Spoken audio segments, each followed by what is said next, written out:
Hola, quienes están preparando el examen de grado saben que las asignaciones testamentarias son un tema absolutamente clave.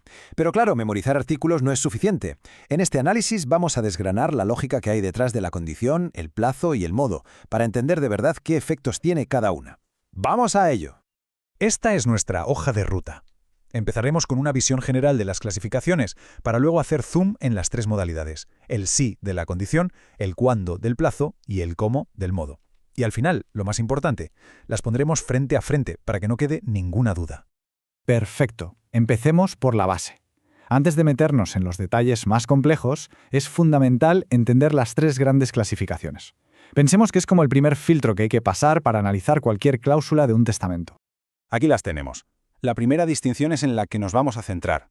¿La asignación produce sus efectos de inmediato? O sea, ¿es pura y simple? ¿O depende de algo más y por tanto está sujeta a una modalidad? Las otras dos son también clave, pero más directas. ¿Se recibe una cuota del patrimonio, convirtiéndose en heredero, o un bien concreto, siendo legatario? Y por último, ¿el testador lo dejó por su propia voluntad o porque la ley le obliga, como pasa con las legítimas? Hoy, como decía, nos vamos a meter de lleno en la primera, las modalidades. Empezamos con la modalidad que más juego da, casi de película, la condición. Aquí la palabra clave, la que nos tiene que saltar a la vista, es sí. La eficacia de la asignación está literalmente pendiente de un hilo, de un evento que puede que ocurra o puede que no. Esa incertidumbre es el corazón de este concepto. El artículo 1070 es la piedra angular. Nos dice que una asignación es condicional cuando depende de un suceso futuro e incierto. Ojo que las dos palabras son cruciales. Si el hecho no es futuro o si no es incierto, entonces no estamos ante una condición. Es importante saber también que este artículo nos remite a las reglas generales de las obligaciones condicionales y el 1079 ya nos va adelantando que esto nos llevará a la figura del fideicomiso. Vamos a ver algunas reglas clave. Primero, según el artículo 1071, el hecho tiene que ser futuro. ¿Pero futuro respecto a qué? Pues respecto al momento de testar. Si el testador pone «lego mi coche a Juan si se gradúa» y Juan ya se había graduado, la condición se entiende por no escrita. Segundo, el 1072 se pone en un caso interesante. ¿Qué pasa si la condición se cumple en vida del testador pero éste no lo sabe? Pues hay que analizar la intención y si el hecho se puede repetir. Y tercero, existen condiciones especiales, como la de no impugnar el testamento, que el 1073 considera válida, o las que afectan al estado civil, que los artículos siguientes limitan mucho para proteger la libertad personal. El artículo 1078 nos dibuja las tres fases de la vida de una condición suspensiva.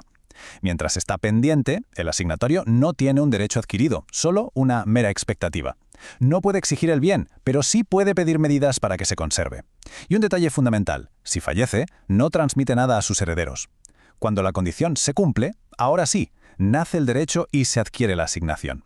Pero cuidado, los frutos que generó el bien durante la espera, según el 1388 número 1, no le corresponden. Y finalmente, si la condición falla, todo se desvanece, la expectativa se extingue y es como si nunca hubiese existido. Muy bien, pues pasemos ahora de la incertidumbre a la certeza. Entramos en el terreno del plazo, y aquí la palabra clave que hay que buscar es ¿cuándo? Hablamos de un hecho que sí o sí va a ocurrir. La única duda, como mucho, será el momento exacto en que pasará. El artículo 1080 nos da la diferencia fundamental. El plazo no suspende la adquisición del derecho, solo suspende el momento en que se puede disfrutar de él. El asignatario es dueño desde la muerte del causante, pero no puede usar y gozar del bien hasta que llegue esa fecha. Por ejemplo, lego mi apartamento a mi sobrina, pero solo podrá ocuparlo a partir del 1 de enero de 2025. El apartamento ya es suyo, pero la entrega se pospone. Esta tabla del artículo 1081 es importantísima para no confundir un plazo con una condición. Si sabemos que el día va a llegar seguro, como una fecha del calendario o el día de la muerte de una persona, es un plazo. Pero si no sabemos si llegará, como que alguien cumpla 25 años porque podría morir antes, o que se case porque podrían hacerlo, la ley dice que eso se considera una condición, no un plazo. La clave, por tanto, es la certeza de que el evento ocurrirá. Aquí vemos la aplicación práctica de lo anterior. Una asignación desde un día incierto, como desde el día en que te cases, en realidad es una condición suspensiva. En cambio, una asignación hasta un día, como bien dice el artículo 1087, crea algo diferente, un usufructo. Si se lega una casa hasta el año 2030, el asignatario no es un dueño temporal, es un usufructuario. Tiene el uso y disfrute, pero la nuda propiedad pertenece a otra persona. Si hay una idea que hay que llevarse grabada a fuego de esta sección para el examen, es esta. ¿Es una simplificación? Sí, pero es potentísima. Cuando la limitación en el tiempo se basa en un plazo, un hecho cierto, lo que se constituye es un usufructo. Cuando la limitación se basa en una condición, un hecho incierto, lo que se constituye es un fideicomiso. Dominar esta distinción es media vida para resolver muchísimos casos prácticos. Llegamos a la tercera y última modalidad, el modo. Aquí las palabras clave son cómo o para qué. En este caso, no se suspende el derecho a adquirir. Lo que se hace es imponer una carga al asignatario, una obligación de hacer o no hacer algo con lo que recibe. El artículo 1089 no puede ser más claro. El asignatario recibe la cosa para que la tenga por suya, es decir, se hace dueño en el acto. La obligación que se le impone es una carga, no una condición que suspenda nada. Por ejemplo, lego 100.000 a mi sobrina para que los destine a sus estudios. Ella recibe el dinero de inmediato, pero tiene la obligación de usarlo para ese fin específico. Tres características que hay que tener clarísimas. Primero, lo repetimos, no suspende la adquisición. Segundo, y esto es crucial, ¿qué pasa si no se cumple el modo? Según el artículo 1090, para que el asignatario tenga que devolver el bien, el testador tiene que haber incluido una cláusula resolutoria de forma expresa. Si no la puso, la obligación existe, claro, pero su incumplimiento no hace que se pierda el bien. Y tercero, el 1095 nos dice que esta obligación se transmite, así que si sus herederos reciben el bien, también heredan la carga. Muy bien. Hemos visto cada modalidad por separado. Ahora, para consolidar todo el conocimiento, vamos a ponerlas cara a cara. Esta es la síntesis final que nos ayudará a no confundirlas nunca más. Esta tabla lo resume todo a la perfección. La pregunta que hay que hacerse siempre es, ¿el hecho del que depende es incierto? Entonces es una condición y suspende la adquisición del derecho.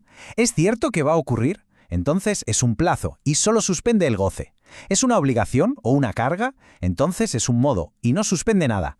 De ahí se derivan las figuras jurídicas, fideicomiso para la incertidumbre, usufructo para la certeza temporal y una simple obligación con cláusula resolutoria para el modo. Con los artículos 1070, 1080 y 1089 como ancla, el esquema queda completo. Y terminamos con una reflexión que va al corazón de la materia. Las reglas del código son claras, pero en la práctica, los testamentos a veces son ambiguos. La jurisprudencia se ve muchas veces en la tesitura de tener que interpretar cuál fue la verdadera intención del testador. ¿Quiso dejar la propiedad sujeta a una eventualidad, creando un fideicomiso, o solo quiso limitar el goce por un tiempo, constituyendo un usufructo? La respuesta final siempre recae en desentrañar esa voluntad del causante, que es el principio rector de todo el derecho sucesorio.